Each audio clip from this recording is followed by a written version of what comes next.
Hi, my name is Snehasha and welcome to the Transforming Life series. Today, let's talk about something that's very close to our heart, literally and otherwise, and that's a cell phone. How much time do you see yourself or your family members spending on a cell phone when you actually need to be sitting and talking to each other? In what way do you disconnect with yourself and with your surrounding when you're busy on this gadget? How often do you have an uncontrollable impulse to go to the phone when ideally you know you have spent enough time and you should probably be focusing on other things? This is typically what we call as technological addiction. Technological addictions are the same as any other chemical addiction that a person would have, be it drug addiction or be it alcohol addiction or be it shopping addiction.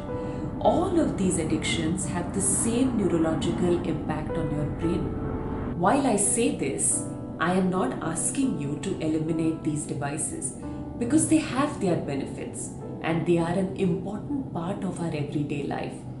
But what I'm asking is that how well are you able to balance the time that you have for yourself versus the time that you're spending interacting with this device?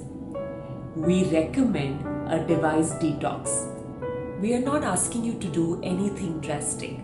Just a small little change can go a very, very long way in the way you manage your life and you manage the systems around you.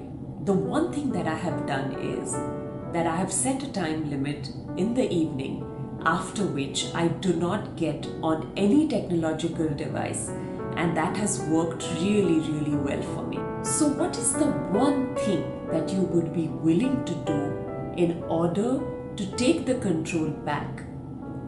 Leave your suggestions, your ideas, your strategies in the comment box below. I'm sure it's going to be an inspiration for many other people who are looking at getting over this addiction.